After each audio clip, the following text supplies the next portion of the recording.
Hello students, स्वागत है आपका जनरल नॉलेज क्लासेस जीकेसी पर। स्टूडेंट, इस क्लास में हम स्टार्ट करेंगे लूसेंट ऑब्जेक्टिव जीके का भारत का भूगोल का चौथा टॉपिक भारत की नदियाँ। तो चलिए स्टार्ट करते हैं भारत की नदियों से जुड़े हुए क्वेश्चंस। क्वेश्चन है आपका, हिमालय पार की नदियाँ कौन सी हैं? सही आंसर होगा ऑप्शन बी, ब्रह्मपुत्र, सिंधु और सतलज हिमालय पार की नदियां हैं। अगला क्वेश्चन है आपका, निम्नलिखित में से नदियों की लंबाई का सही अवरोही क्रम कौन सा है? आंसर होगा ऑप्शन ए, ब्रह्मपुत्र, गंगा, गोदावरी और नर्मदा नदियों की लंबाई का सही अवरोही क्रम है। ब्रह्मपुत्र नदी की कुल लंबाई 2900 किलोमीटर, गंगा नदी की 2525 किलोमीटर, गोदावरी नदी की लंबाई 1465 किलोमीटर और नर्मदा नदी की लंबाई 1312 किलोमीटर है। अगला क्वेश्चन है आपका, भारत की बृहत्तम नदी कौन सी है? सही आंसर होगा आपका ऑप्शन डी, गंगा। गंगा भारत की बृहत्तम नदी है। इसकी कुल लंबाई 2525 किलोमीटर है।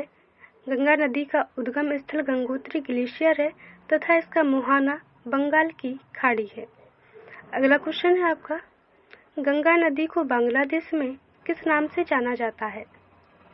सही आंसर होगा आपका ऑप्शन ए, पद्मा के नाम से। गंगा नदी को बांग्लादेश में पद्मा के नाम से जाना जाता है। अगला क्वेश्चन है आपका क्वेश्चन 5, गंगा एवं ब्रह्मपुत्र की संयुक्त जलधारा किस नाम से जानी जाती है? सही आंसर होगा आपका ऑप्शन सी, मेघना के नाम से। गंगा एवं ब्रह्मपुत्र की संयुक्त जलधारा मेघना के नाम से जानी जाती है। मेघना नदी बांग्लादेश की एक मुख्य नदी है। अगला क्वेश्चन है आपका, भारत की सबसे अधिक नौगम्य दो नदियां कौन सी हैं? आंसर होगा आपका ऑप्शन बी, गंगा और ब्रह्मपुत्र। गंगा और ब्रह्मपुत्र भारत की सबसे अधिक नौगम्य दो नदियां हैं। ब्रह्मपुत्र नदी का उद्गम स्थल तिब्बत के पुरंग जिले में स्थित मानसरोवर झील के निकट होता है, जहां इसे यरलुंग त्रिशंकु कहा जाता है। अगला क्वेश्चन है आपका, निम्नलिखित में से कौन सी नदी सीधे गंगा में आकर मिलती है? सही आंसर होगा आपका ऑप्शन बी, सोन नदी। सोन नदी भारत के मध्य भाग में बहने वाली एक नदी है। इसे सोनभद्र शिला के नाम से जाना जाता है। यह मध्य प्रदेश के अनूपपुर जिले में अमरकंटक के पास उत्पन्न होती है। उत्तर प्रदेश और झारखंड राज्यों से गुजरकर बिहार के पटना जिले में गंगा में विलय हो जाती है। अगला क्वेश्चन है आपका, सुंदरबन का डेल्टा कौन सी नदी बनाती है? सही आंसर होगा ऑप्शन सी, गंगा और ब्रह्मपुत्र। गंगा और ब्रह्मपुत्र नदियां सुंदरबन का डेल्टा बनाती हैं। अगला क्वेश्चन है आपका, गंगा और ब्रह्मपुत्र नदियों का उद्गम स्थान क्रमशः स्थित है। सही आंसर होगा ऑप्शन डी, उत्तराखंड तथा तिब्बत में। गंगा नदी का उद्गम स्थल उत्तराखंड में गंगोत्री ग्लेशियर है और ब्रह्मपुत्र नदी का उद्गम स्थल तिब्बत में मानसरोवर झील के निकट होता है, जहां इसे यरलुंग त्रिशंकु कहा जाता है। अगला क्वेश्चन है आपका, निम्नलिखित में से कौन सी नदी का उद्गम भारत में नहीं है? आंसर होगा आपका ऑप्शन सी, ब्रह्मपुत्र नदी। ब्रह्मपुत्र नदी का उद्गम स्थल भारत में नहीं है। इसका उद्गम स्थान तिब्बत में स्थित है। अगला क्वेश्चन है आपका, तिब्बत में बहने वाली नदी सांगपो निम्नलिखित में से किससे होकर भारत में प्रवेश करती है? आंसर है ऑप्शन सी, अरुणाचल प्रदेश। तिब्बत में बहने वाली नदी सांगपो भारत के अरुणाचल प्रदेश राज्य में प्रवेश करती है। असम घाटी में बहते हुए इसे ब्रह्मपुत्र और बांग्लादेश में प्रवेश करने पर इसे जमुना कहा जाता है। पद्मा यानी कि गंगा से संगम के बाद इसके संयुक्त जलधाराओं को मेघना के नाम से जाना जाता है। अगला क्वेश्चन है, निम्नलिखित में से कौन सी नदी नामचा बरवा में यू टर्न लेती है और भारत में प्रविष्ट होती है? आंसर होगा ऑप्शन डी, ब्रह्मपुत्र नदी। ब्रह्मपुत्र नदी नामचा बरवा में यू टर्न लेती है और भारत में प्रविष्ट होती है। अगला क्वेश्चन है आपका, तिब्बत में मानसरोवर झील के पास किस नदी का उद्गम स्रोत है? सही आंसर है आपका ऑप्शन डी, इनमें से सभी। सिंधु, सतलज और ब्रह्मपुत्र नदी का उद्गम स्रोत तिब्बत में मानसरोवर झील के पास है। अगला क्वेश्चन है आपका, विश्व का सबसे बड़ा नदी द्वीप माजुली का निर्माण करने वाली नदी कौन सी है? आंसर होगा ऑप्शन डी, ब्रह्मपुत्र। ब्रह्मपुत्र नदी विश्व का सबसे बड़ा नदी द्वीप माजुली, जो असम में स्थित है, का निर्माण करने वाली नदी है। अगला क्वेश्चन है आपका, निम्नलिखित में से कौन सी नदी दक्षिण से उत्तर की ओर प्रवाहित होती है? आंसर होगा ऑप्शन डी, बेतवा नदी। बेतवा नदी भारत के मध्य भाग में बहने वाली एक नदी है। यह यमुना की सहायक नदी है।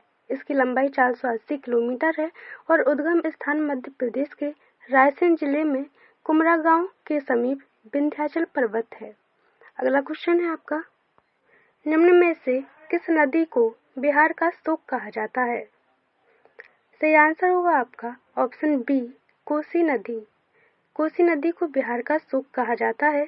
कोसी नदी नेपाल में हिमालय से निकलती है और बिहार में भीमनगर के रास्ते से भारत में प्रवेश करती है। कोसी नदी की लंबाई 730 किलोमीटर है। अगला क्वेश्चन है आपका, निम्न में से कौन सी नदी हिमालय से परे की नदी है? आंसर होगा ऑप्शन सी, सतलज नदी। सतलज नदी हिमालय के पार तिब्बत से निकलने वाली नदी है।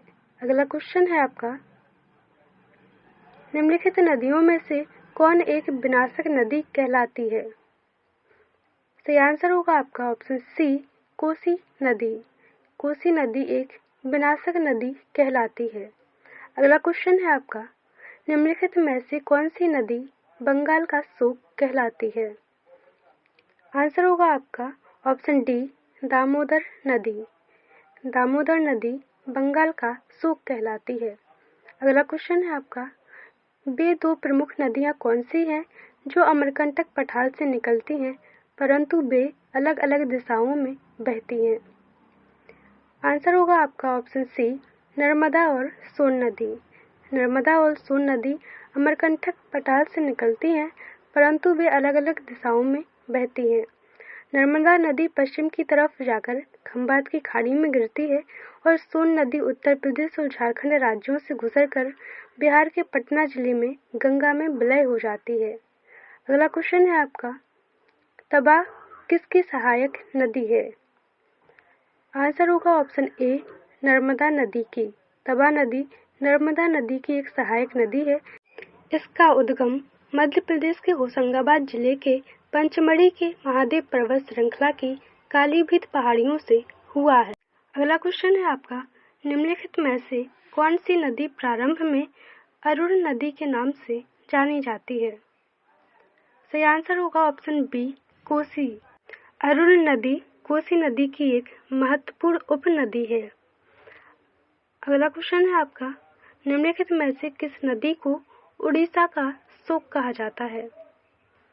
सही आंसर होगा आपका ऑप्शन ए, महानदी। महानदी को उड़ीसा का शोक कहा जाता है। महानदी का उद्गम मध्य छत्तीसगढ़ राज्य की पहाड़ियों में सिहाबा के पास है।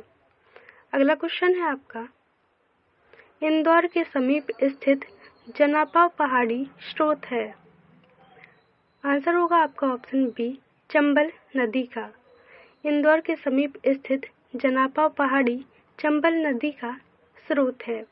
अगला क्वेश्चन है आपका, भारत की लवण नदी के नाम से जानी जाती है। सही आंसर होगा ऑप्शन बी, लूनी नदी। लूनी नदी भारत की लवण नदी के नाम से जानी जाती है। यह भारत की एकमात्र अंतर्वाही नदी है। यह नदी अरावली पर्वत के निकट आना सागर से उत्पन्न होकर दक्षिण पश्चिम क्षेत्र में प्रवाहित होते हुए कच्छ के रण में जाकर गिरती है। स्टूडेंट्स, अगर आपको ये क्लास हेल्पफुल लगी हो तो इसे लाइक कीजिए और चैनल को सब्सक्राइब कीजिए। मिलते हैं नेक्स्ट क्लास में। तब तक के लिए ऑल द बेस्ट।